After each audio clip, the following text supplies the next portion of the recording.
35 साल का निर्भय, जो एक मल्टीनेशनल कंपनी में जनरल मैनेजर की पोस्ट पर कार्यरत है और अपना काम वह पूरी ईमानदारी से निभाता है। उसके ऑफिस में भी सभी लोग उसकी बहुत ही इज्जत करते हैं, चाहे वो उसके सहयोगी हो या उसके नीचे के तबके के लोग या उसके बॉस। सभी लोग उसके व्यवहार और काम से खुश हैं और वह सभी लोगों का बहुत ही ध्यान रखता है और जितना भी वो सहयोग कर सके उतना वह सभी के लिए करता है। निर्भय की फैमिली में उसकी बीवी रीमा, उसके 2 जुड़वा बच्चे, 4 साल की बेटी नव्या और बेटा अर्णव और उसकी माँ उषा देवी और पिताजी परमानंद जी रहते हैं। उन सभी लोगों में आपस में बहुत ही प्यार है और सभी मिलजुल कर रहते हैं। निर्भय के घर के आस पड़ोस के लोगों में भी उनके परिवार की बहुत इज्जत है। लोग आपस में नेक घर की मिसाल देते हैं कि कितना अच्छा बेटा है जो अपने माँ पापा को आज के ज़माने में भी इतना प्यार और सम्मान देता है। जहाँ एक तरफ समाज में माँ बाप बच्चों पर बोझ बनते जा रहे हैं, वहीं दूसरी ओर निर्भय उनसे बिना इजाज़त के कोई काम नहीं करता। घर के सभी बड़े छोटे निर्णय में उनकी सहमति जरूरी होती है। निर्भय अपने माँ पापा की इकलौती औलाद है और वह बिना किसी स्वार्थ के अपने माँ पापा की सेवा करता है। कोई भी व्यक्ति निर्भय को घर में देखकर यह अंदाज़ा नहीं लगा सकता कि वो बहुत बड़ी कंपनी में बहुत अच्छी पोस्ट पर कार्यरत है। उसके इस तरह से व्यवहार देखकर सभी लोग उसकी परवरिश को ही महान बताते हैं। उसके जानने पहचानने वाले लोग सभी उसके माँ बाप की परवरिश का ही मीठा फल बताते हैं, जो निर्भय को उसके संस्कार दे रूप में मिला है। निर्भय के पिता परमानंद जी एक सरकारी नौकरी से रिटायर आदमी हैं। अब वह सारा दिन मज़े से अपनी ज़िंदगी जीते हैं और खुश रहते हैं। उन्होंने अपनी पूरी ज़िंदगी दूसरों की सेवा करने में ही बिताई है और अपने काम के प्रति पूरी ईमानदारी रखी है और अब वह अपनी बची ज़िंदगी को आराम और आनंद के साथ जीना चाहते हैं। उनका दिन भर का अब यही ही रूटीन रहता है कि सुबह उठकर नित्य क्रियाकर्म के बाद सैर पर जाना, पूजा पाठ करना, दोस्तों के साथ गपशप करना, कभी अपने घर पर और कभी दोस्तों के घर पर, और जब भी समय मिले तब उन्हें पुराने गाने सुनना अच्छा लगता है और कभी कभार भजन सुनने के लिए पास ही एक मंदिर में अपनी पत्नी उषा देवी जी के साथ चले जाना और बच्चों के साथ खेलना।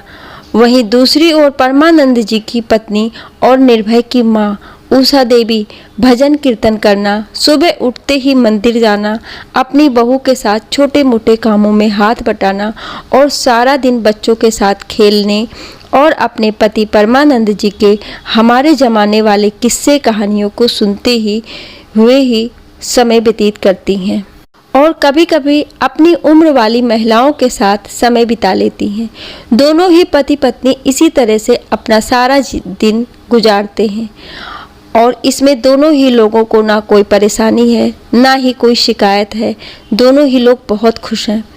निर्भय की हमेशा से एक आदत रही है कि जब भी वह अपना काम खत्म करके ऑफिस से घर वापस आता तो अपने माँ पापा साथ समय जरूर व्यतीत करता। उन लोगों के पास बैठना, उनसे उनके दिन भर का हालचाल पूछना और अपना बताना, इस सभी बातों को वो उनके साथ शेयर करता था। वह और उसकी पत्नी रीमा दोनों लोग उनके साथ ही बैठते और सभी साथ में चाय पीते, खाना खाते। ऐसा एक दिन भी नहीं गुजरता था जब सबने साथ में खाना ना खाया हो या समय साथ ना बिताया हो। परमानंद जी के सभी दोस्त उनकी अच्छी किस्मत से जलते हैं कि आज के ज़माने में बड़े बुजुर्गों को बोझ समझा जाता है। किसी को किसी के लिए फुर्सत नहीं है, उनके लिए समय नहीं है। ऐसे समय में उनका बेटा उन्हें समय देता है, उनका हालचाल पूछता है, उनके अच्छे बुरे का ख्याल रखता है, अच्छे बुरे सभी फैसलों में उनकी राय लेता है। एक आदर्श बेटा है उनका। आज के समय का श्रवण कुमार है और तो और उसकी बहू रीमा वो भी अपने सास ससुर की सेवा बिल्कुल अपने माँ बाप की तरह से ही करती है। यदि कोई ये ना जानता हो कि वो उनकी बहू है तो सब उसे उनकी बेटी ही समझते हैं। उन सब का बहुत ही आदर्श परिवार है। सभी लोगों के संस्कार बहुत ही अच्छे हैं और बच्चे भी अपने दादा दादी से बहुत प्यार करते हैं। ऐसे ही हंसी खुशी से उन सब का समय गुजरता रहता है। अपनी अपनी ज़िंदगी में सभी लोग बहुत खुश हैं। समय अपनी रफ्तार से गुजरता जाता है और ऐसे ही दिवाली का त्यौहार आ जाता है। सभी लोग दिवाली को लेकर बहुत ही उत्साहित हैं। शॉपिंग करते हैं, तरह तरह के कपड़े, घर को सजाने के लिए रंग बिरंगी चीज़ें सभी लाई जाती हैं और घर की साफ सफाई भी शुरू हो जाती है। घर की साफ सफाई में निर्भय भी अपनी पत्नी का हाथ बटाता है। वैसे तो उनके घर पर काम करने वाले लोग हैं, लेकिन फिर भी वो अपने हाथ से घर को सजाना चाहते हैं। निर्भय घर के बेसमेंट को साफ करने के लिए जाता है। बेसमेंट को साफ करते करते उसकी नज़र कोने में रखी टेबल के ऊपर एक डायरी पर पड़ती है, जिसके ऊपर बहुत ही सारी धूल जमी हुई है। वो उस डायरी को उठाता है और उस पर जमी धूल को अपने हाथों से साफ करके उसे देखता है। उस डायरी को देखते ही उसे उसके बचपन की याद आ जाती है। वो सोचने लगता है कि इस डायरी को उसने अपने दादाजी के पास देखा था। वो डायरी उसके दादाजी की है, जिसमें वो हमेशा कुछ ना कुछ लिखा करते थे। उस समय निर्भय बहुत छोटा था, तब वह कुछ समझने लायक नहीं था कि उस डायरी में क्या लिखा है। उसके लिए काला अक्षर भैंस बराबर था। पर अब उसे उस डायरी को पढ़ने की बेचैनी होने लगती है कि उसके दादाजी उस डायरी में क्या लिखते थे। वो जानने के लिए उत्सुक होने लगता है। निर्भय सारा काम छोड़कर डायरी को अपने साथ उसे पढ़ने के लिए ले जाता है।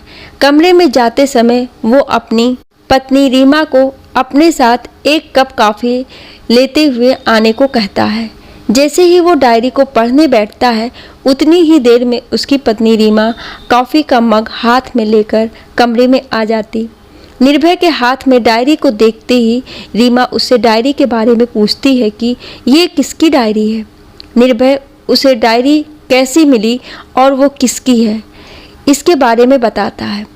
वह उसे बताता है कि कैसे उसने अपने बचपन में वो डायरी अपने दादाजी को लिखते हुए देखा था।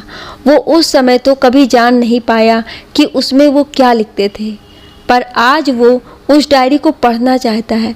उसमें लिखा हर एक शब्द देखना चाहता है।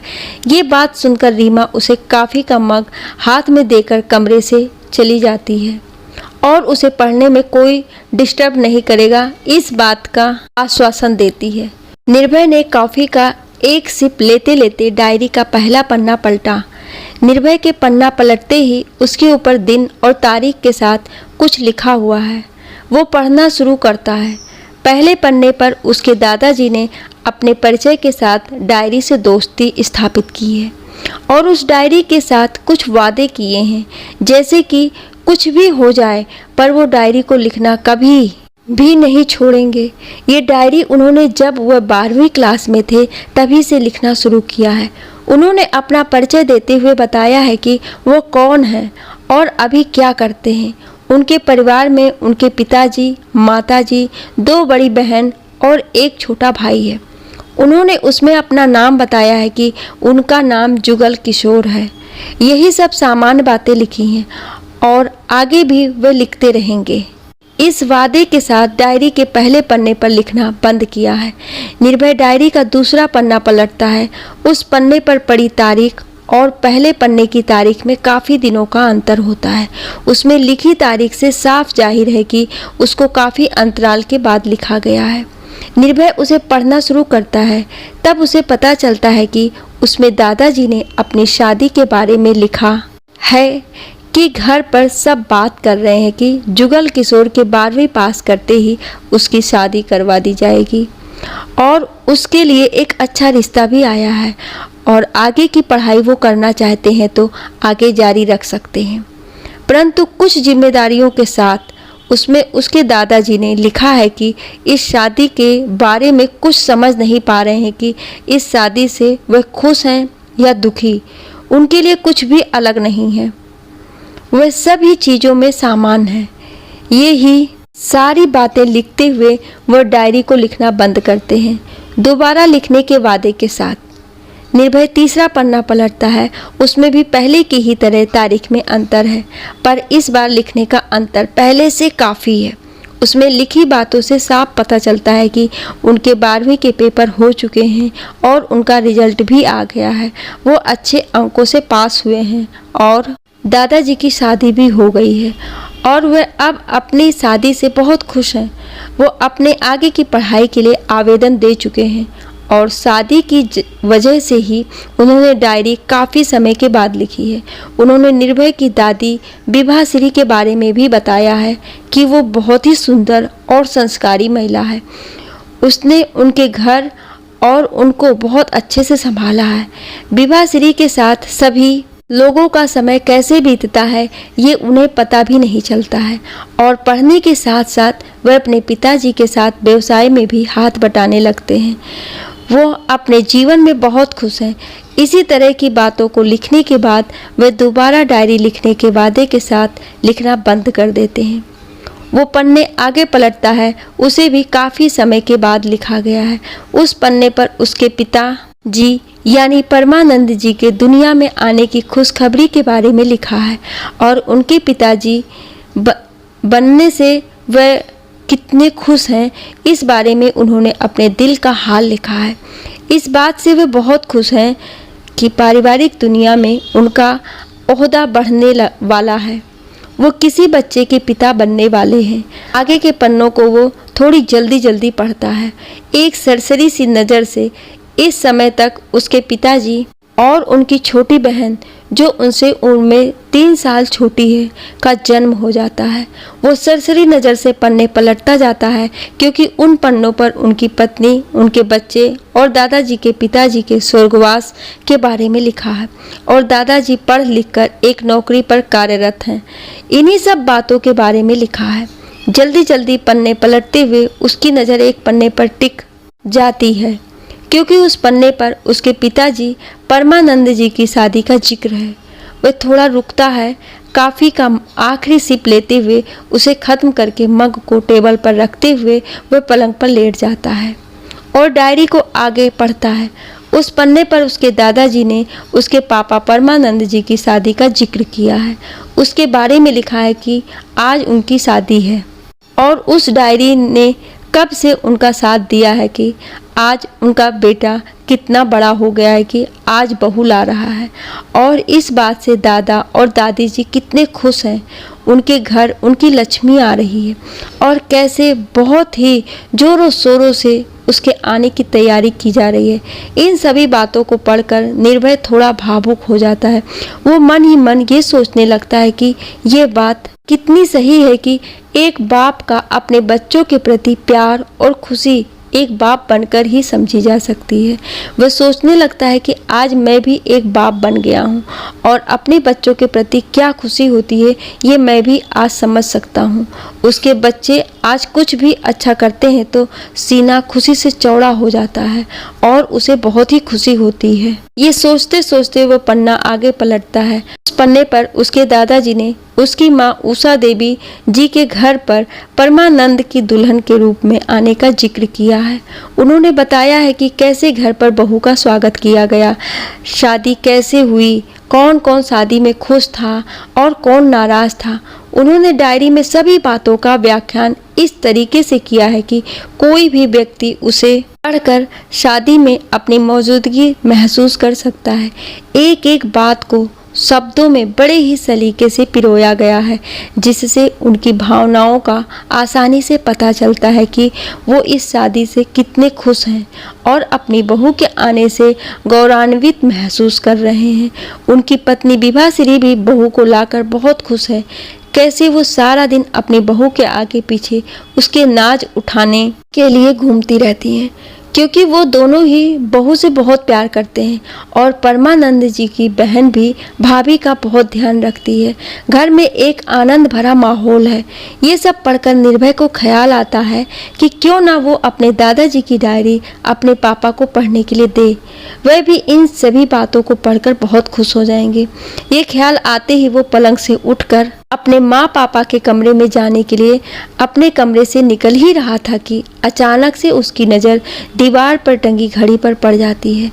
वह समय देखता है और मन में सोचता है कि अभी तो ये समय उनके आराम करने का है, अभी उन्हें डिस्टर्ब करना ठीक नहीं होगा। ऐसा सोचकर वो रुक जाता है और वापस से पलंग पर लेटकर डायरी पढ़ने के लिए खोल लेता है। निर्भय डायरी को पढ़ने के लिए आगे पन्ने पलटता है और जाने क्यों वो डायरी पढ़ते पढ़ते एक असमंजस सी स्थिति में आ जाता है। वह अचानक से पलंग से उठकर अपने कमरे में चक्कर लगाने लगता है। निर्भय थोड़ा रुकता है, डायरी के उसी पन्ने को दोबारा पढ़ता है और ना जाने क्यों उसके चेहरे का सुकून खो जाता है। वो पन्ना आगे पलटता है और उसे पढ़कर उसकी बेचैनी बढ़ने लगती है। वो जल्दी जल्दी पन्ने पलटता है और जल्दी जल्दी अपने मन में पन्ने पर लिखा हुआ एक एक शब्द ध्यान से पढ़ता है। इस समय तक उसकी स्थिति ऐसी हो जाती है जैसे जल बिन मछली। वह अपने ही घर में घुटन महसूस करता है।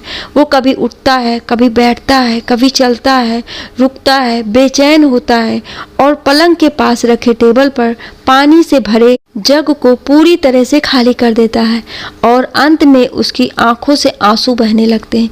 वो जोर जोर से रोना चाहता है, चीखना चाहता है, पर वो दूसरों को तकलीफ नहीं देना चाहता, इसलिए वो मन ही मन में रोता रहता है। उसको समझ नहीं आ रहा है कि वो क्या करे। बहुत देर से कमरे से बाहर न आने पर उसकी पत्नी रीमा उसे बुलाने के लिए कमरे में आती है। रीमा को कमरे में आता देखकर निर्भय अपनी आंखों में आए आंसुओं को पोंछकर छुपाना चाहता है, लेकिन ऐसा करते हुए रीमा उसे देख लेती है। रीमा उसे देखकर घबरा जाती है।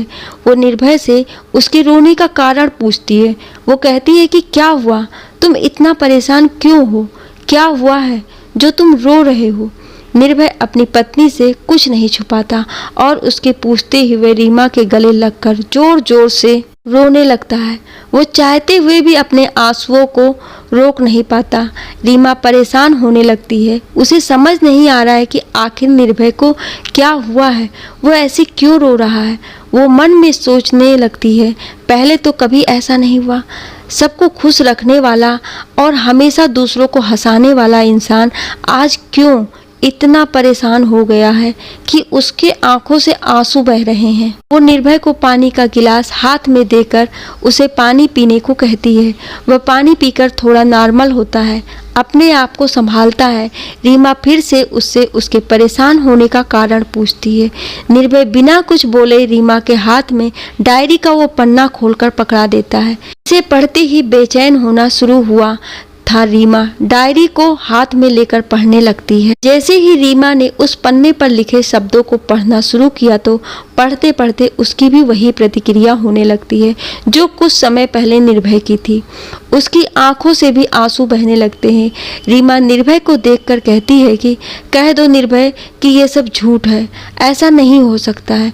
निर्भय रीमा को कहता है कि ये तो बहुत ही अच्छा हुआ जो ये डायरी मैंने पापा को पढ़ने के लिए नहीं दी, अगर दे देता तो आज ना जाने क्या होता। इतना कहते हुए निर्भय ने रीमा को बताया कैसे वो ये डायरी पापा को पढ़ने के लिए देना चाहता था, लेकिन क्यों रुक गया। थोड़ी देर तक दोनों लोग शांत हो जाते हैं और सोचने लगते हैं कि आगे क्या करना है। थोड़ा रुकने के बाद निर्भय रीमा को उसके दिमाग में चल रहे विचारों को बताता है। रीमा ने भी सब कुछ जानकर सुनकर निर्भय हर फैसले में साथ देने का वादा किया है। अब वह दोनों मिलकर उस डायरी को छुपा देते हैं कि कहीं वो किसी और के हाथ में ना लग जाए। अपने आप को शांत करके दोनों लोग बाहर आकर सबके साथ बैठ जाते हैं कि जैसे कुछ हुआ ही नहीं है। सबके साथ यूं ही दिन गुजर जाता है। दूसरे दिन निर्भय सुबह जल्दी जल्दी नाश्ता करके तुरंत ही घर से निकल जाता है। उसे आज बहुत ही ज़रूरी काम था, पर काम को करने से पहले वो किसी को मिलने के लिए कहीं जाता है। शायद उसे किसी के बारे में पूछना था या किसी के बारे में कुछ जानना था। कुछ देर वहाँ पर बिताने के बाद वो घर वापस आ जाता है। उसका किसी भी काम में मन नहीं लग रहा है, बस कुछ गुमसुम हो गया है।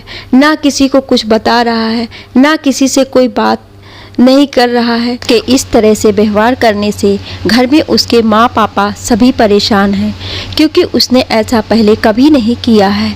सबके साथ समय बिताने वाला व्यक्ति आज अकेले रहना पसंद कर रहा है। सब अपनी अपनी जगह परेशान हैं। निर्भय की चुप्पी के कारण उसके माँ पापा बहुत चिंता में हैं कि जरूर कोई बात है जो वो हम सबसे छुपा रहा है। वह लोग रीमा से भी उसके इस तरह से व्यवहार करने का कारण पूछने को कहते हैं। वह यही कहकर सबको शांत करती है कि उसे कुछ नहीं पता है कि निर्भय ऐसा क्यों कर रहा है।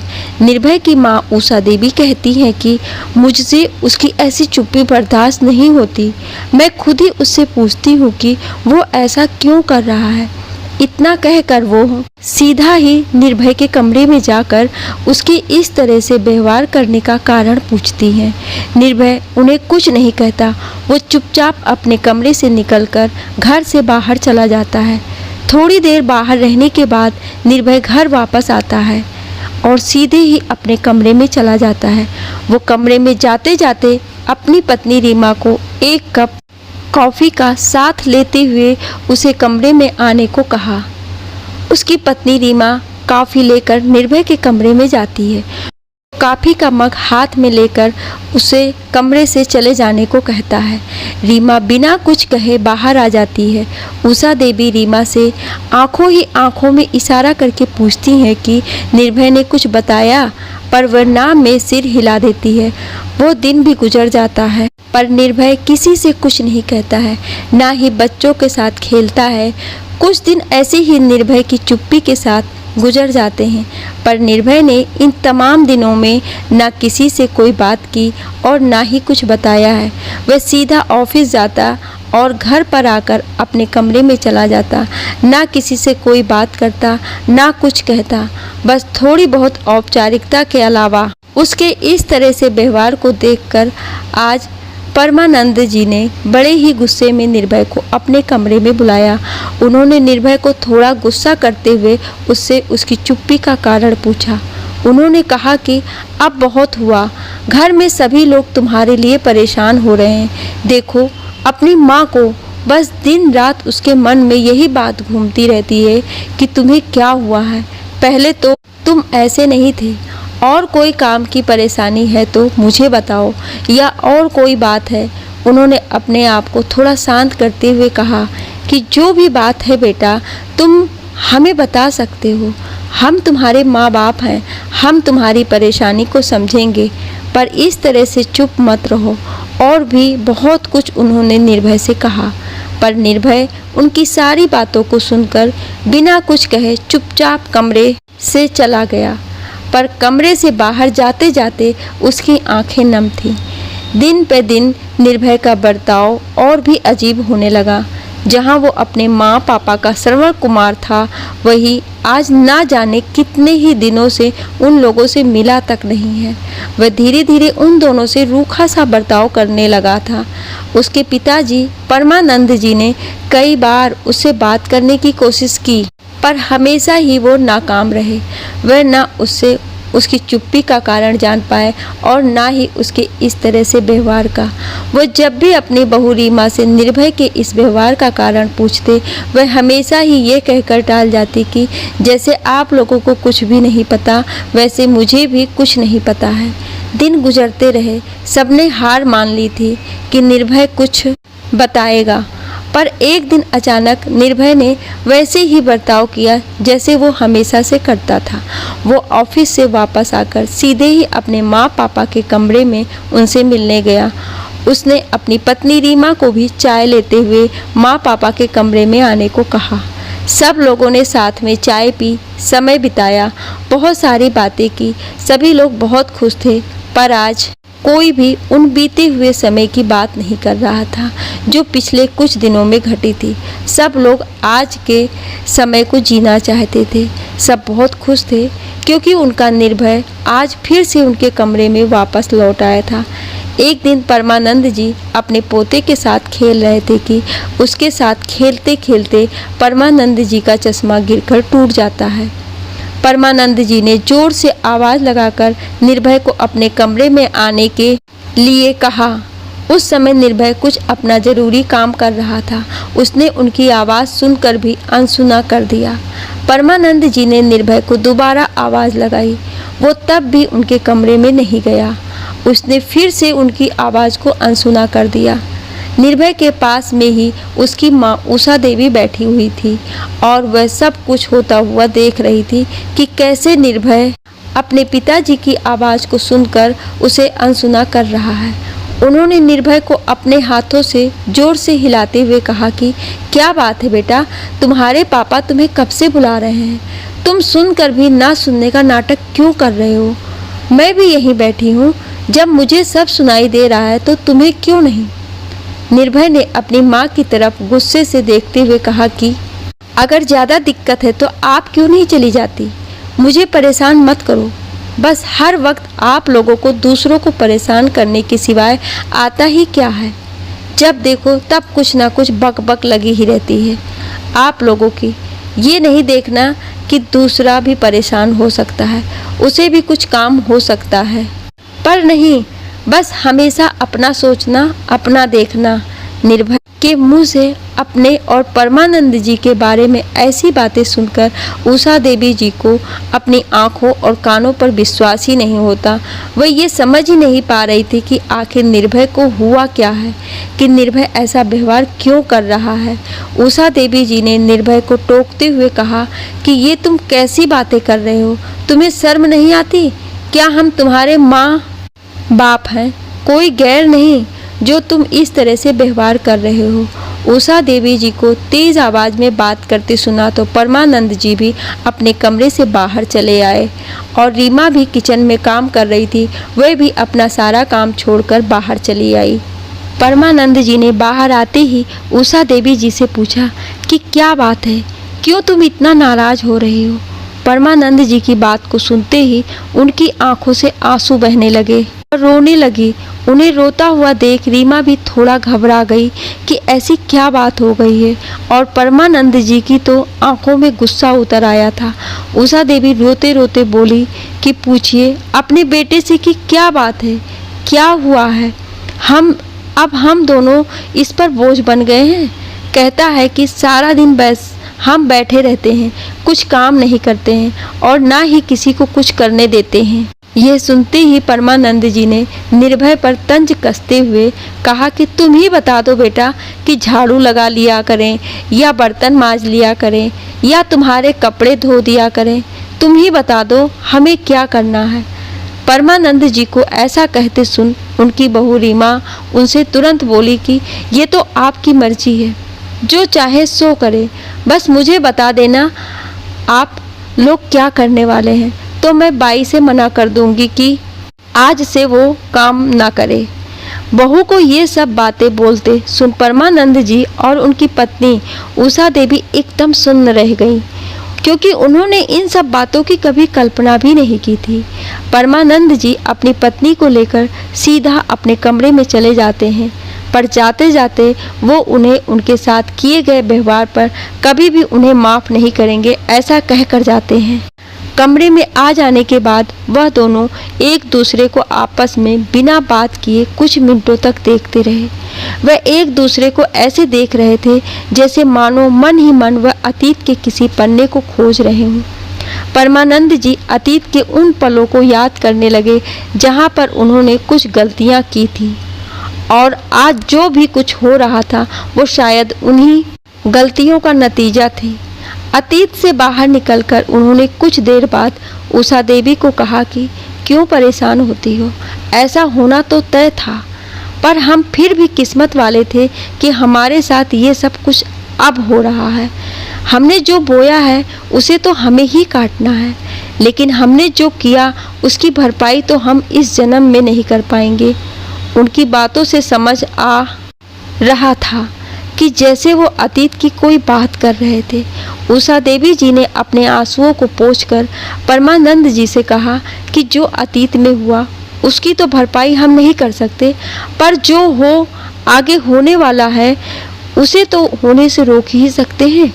परमानंद जी ने उनकी कही बात में हामी भरते हुए कहा कि तुम सही कह रही हो, मुझे भी ऐसा ही लगता है कि कुछ और बुरा होने से पहले ही हमें वहीं चले जाना चाहिए जिसकी नौबत बाद में आए। दोनों ही लोगों ने एक दूसरे की बातों का समर्थन करते हुए अपना अपना सामान बांधना शुरू कर दिया और सारा सामान बांधकर कमरे में एक कोने में रख दिया और परमानंद जी अपना टूटा हुआ चश्मा बनवाने के लिए बाहर निकल गए और आते आते वह दोनों लोगों के रहने का इंतज़ाम करते हुए वापस आए। घर पर आते आते उन्हें थोड़ी देर हो गई थी। रात के खाने का समय हो गया था। जैसे ही वो घर आए तब टेबल पर खाना लगाया जा रहा था।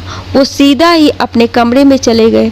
वैसे भी रुक कर क्या करते, किसी ने भी उनसे बात नहीं की और ना ही उनके बाहर से आने का कारण पूछा। इतने पर भी उन्होंने सोचा कि चलो कोई बात नहीं, आज आखिरी बार सब साथ में खाना खा लेंगे।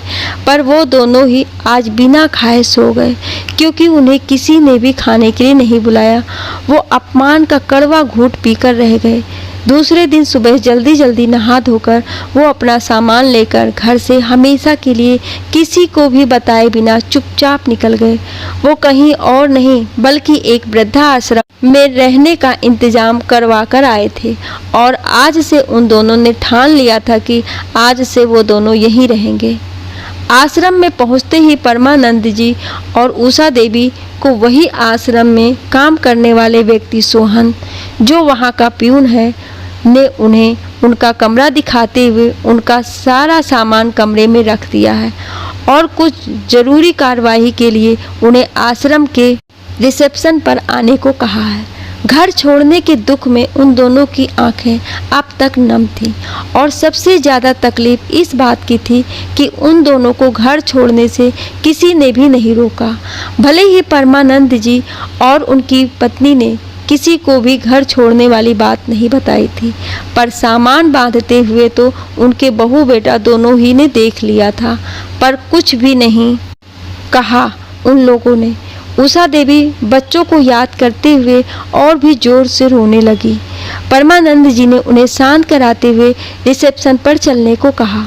दोनों ही लोग रिसेप्शन पर आकर बैठ गए। अभी वहां पर कोई नहीं आया था। वे वहां पर बैठे बैठे राकेश जी का इंतजार करने लगे। राकेश जी वहां के इंचार्ज थे, वहीं वहां का देखभाल करते हैं और रिसेप्शन का भी काम संभालते हैं, जैसे किसी की नई भर्ती करना, उस बारे में कागज तैयार करना आदि। परमानंद जी और उषा देवी उन्हीं का इंतजार कर रहे हैं। वहाँ पर बहुत देर से बैठे बैठे वो परेशान हो रहे थे। तभी वो थोड़ा उठकर चलने लगते हैं। चलते चलते अचानक से उनकी नज़र वही आश्रम के बगीचे में पड़ती है जो रिसेप्शन के पास ही था। बगीचे में परमानंद जी की नज़र वहाँ पर बैठे हुए एक बूढ़े से आदमी पर पड़ी है जो पेड़ों को पानी दे रहा है। उसे देखते ही परमानंद जी को ऐसा लगता है कि शायद वह उस बूढ़े आदमी को जानते हैं। उस बूढ़े आदमी का चेहरा परमानंद जी को अच्छे से दिखाई नहीं दे रहा है। वह उस आदमी को देखने के लिए थोड़ा आगे जाते हैं। आगे जाते ही ना जाने क्यों वो जोर जोर से रोने लगते हैं। पता नहीं उन्हें क्या हुआ है, क्या उन्हें अपने बच्चों की याद आई या वो बूढ़ा व्यक्ति उनके परिचित में है। पता नहीं क्यों वो अभी भी रोते ही जा रहे हैं। उन्हें रोता हुआ देखकर उषा देवी जी उनकी तरफ बढ़ी हैं और उन्हें दिलासा देते हुए कहती हैं कि चलो अब रोना छोड़ो, कब तक रोते रहोगे। जो होना था सो हो गया और ऐसा होना है हमें ये भी मालूम था, सब कर्मों का फल है। परमानंद जी ने उन्हें टोका है और वह अब भी रोए जा रहे हैं। टोकते हुए परमानंद जी उनका चेहरा उस बूढ़े आदमी की तरफ मोड़ते हुए कहते हैं कि मैं इसलिए नहीं रो रहा हूँ कि हमें घर छोड़ना पड़ा है, ये आंसू किसी और वजह से है। परमानंद जी ने उस बूढ़े व्यक्ति की तरफ इशारा करके उन्हें देखने को कहा है।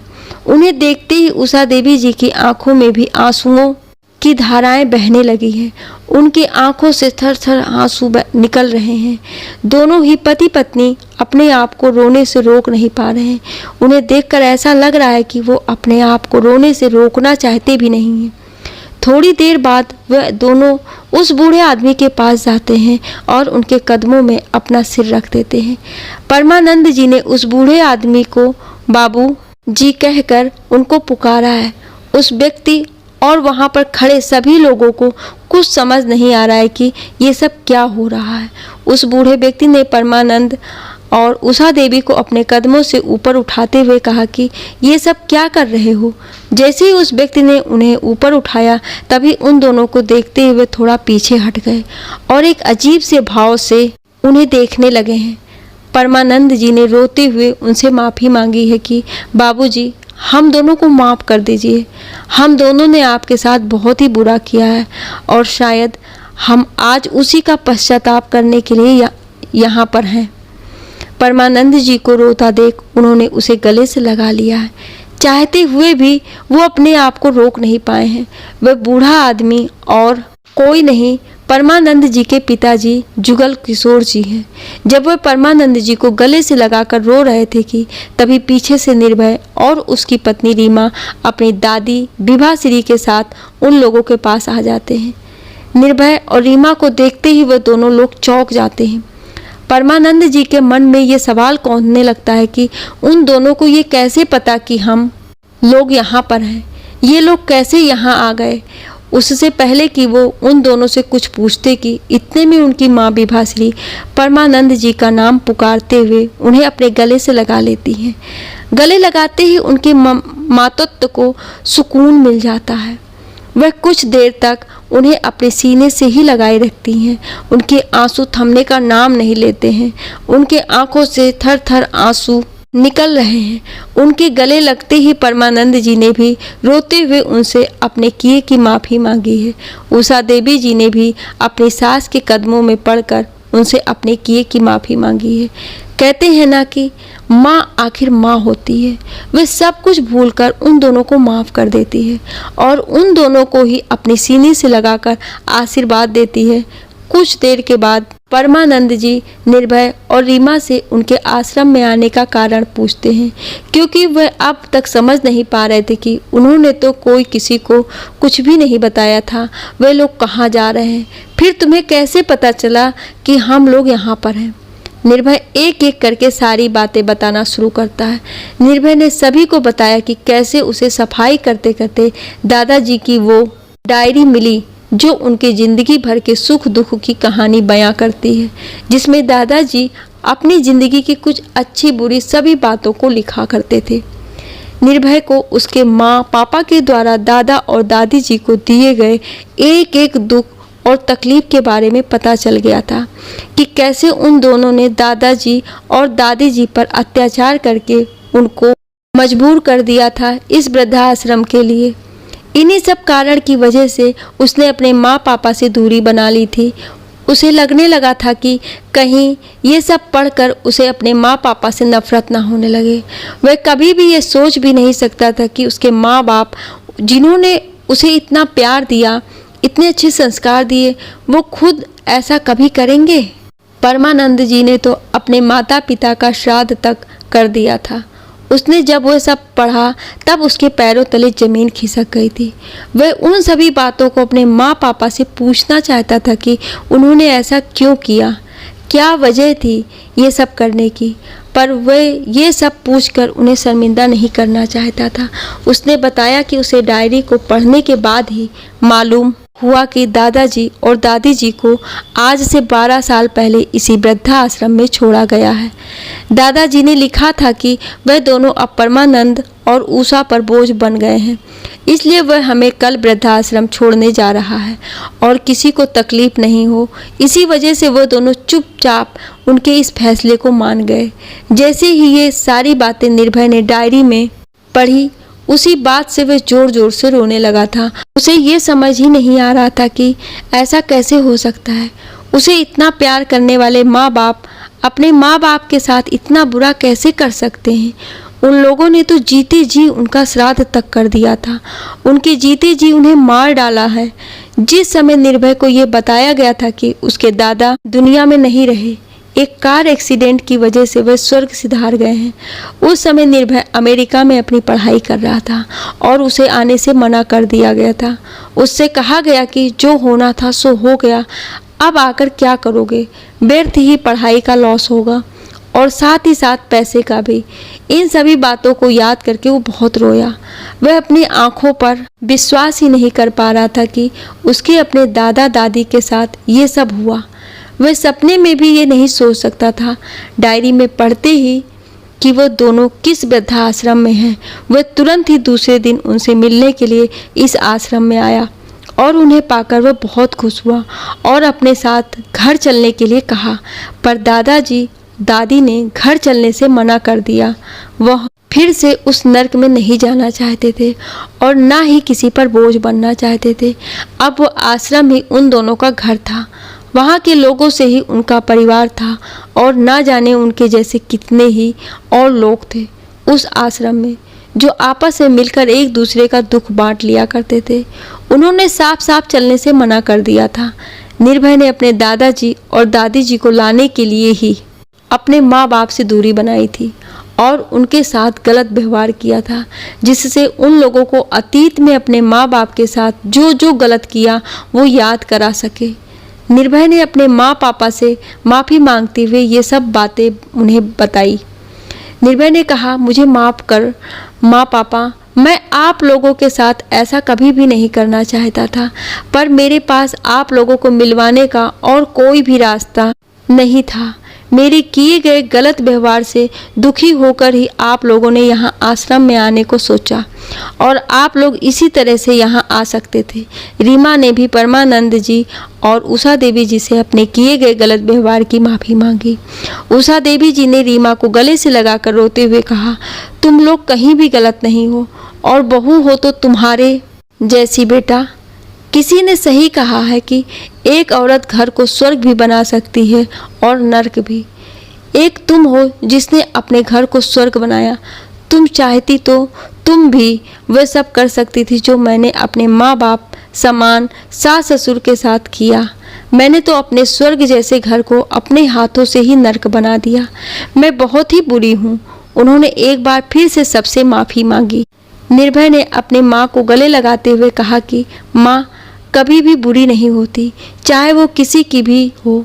माँ तो माँ सिर्फ माँ होती है और माँ तो लाखों में एक है जिसने मुझे इतने अच्छे संस्कार दिए, बड़े की इज्जत करना सिखाया।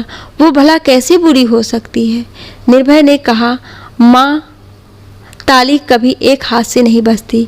मुझे पता है कि दौर चाहे कोई भी हो, पर अरमान हर किसी के होते हैं, चाहे वो औरत हो या आदमी। इच्छाएं हर किसी के मन में होती है और जब अरमान पूरे नहीं होते तब इंसान ना चाहते हुए भी कुछ ऐसी गलती कर जाता है जिसका पछतावा उम्र भर रहता है। अगर दादा दादी जी ने भी कभी आपके और आपके अरमानों के बारे में भी सोचा होता तो शायद ऐसा कभी भी नहीं होता। पर वह दोनों हमेशा अपने बेटे में ही लगे रहे, हमेशा उसके बुरे व्यवहार में, उसकी गलती में हमेशा उन्हीं का साथ दिया। पर आपको कैसा लग रहा है, आप क्या चाहती हो, कभी परवाह नहीं की। शायद ये सब उसी की कमी रही होगी जो आपने इस तरह का व्यवहार अपनाया। निर्भय ने सभी को गले लगाते हुए कहा कि जिंदगी में सभी लोगों को एक दूसरे के अरमानों, उनकी भावनाओं की कद्र करना चाहिए। उनको सम्मान, उनको इज्जत देना चाहिए जिसके वो हकदार हैं। अगर ऐसा होने लगे तो ये पल कभी भी किसी की ज़िंदगी में नहीं आएंगे। सभी को जीवन में एक दूसरे के स्पेस देते हुए अपनी ज़िंदगी जीने का हक होना चाहिए। तब कोई भी किसी पर भी बोझ नहीं बनेगा। बहू को घर की बाई समझकर सभी का बोझ उसके कंधों पर डालना गलत बात है। सिर्फ कहने से नहीं होगा कि बहू घर की इज्जत है, वह हमारे घर की लक्ष्मी है। उसे उस घर में वो इज्जत मिलना भी चाहिए। घर के छोटे बड़े, अच्छे बुरे सभी फैसलों में उसकी भी राय लेना चाहिए। निर्भय उषा देवी की तरफ मुंह करते हुए कहा, माँ आप बुरी नहीं हो, बस वह कुछ समय था जो बुरा आया था और अब वो गुजर गया है। निर्भय की कही गई सारी बातें सुनकर सभी की आंखों से आंसू बहने लगे हैं। सभी लोग भावुक हो जाते हैं। तभी निर्भय की दादी उषा देवी जी को गले से लगाकर उनसे माफ़ी मांगती हैं और उन्होंने भी उनके पैर छूकर अपने किए की माफ़ी मांगी। आप सभी बहुत खुश थे। निर्भय के माँ पापा बड़ी इज्जत और मान सम्मान के साथ अपने माँ पापा को घर जाते वक्त वृद्धा आश्रम के सभी लोग विभाश्री और जुगल किशोर के लिए बहुत खुश होते हैं। सभी हंसकर और खुशी खुशी आश्रम से विदा लेते हैं। वृद्ध आश्रम से जाते वक्त राकेश जी जो वहाँ के इंचार्ज थे वे जुगल किशोर जी को हाथ जोड़कर कहते हैं, बाबूजी, इस वृद्धा आश्रम में बूढ़े माँ बाप को छोड़कर जाने वाले तो बहुत लोग हैं देखे, पर जहाँ से उन्हें वापस घर ले जाते हुए वाले आज पहली बार देख रहा हूँ।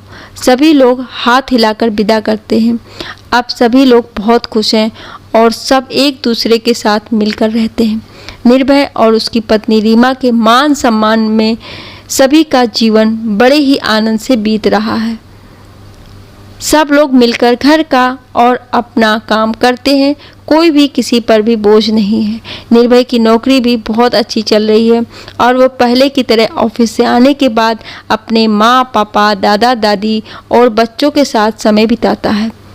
वह और रीमा दोनों ही उन्हीं के साथ शाम की चाय पीते हैं और दिन भर में किसने क्या क्या किया उसकी चर्चा करते हैं।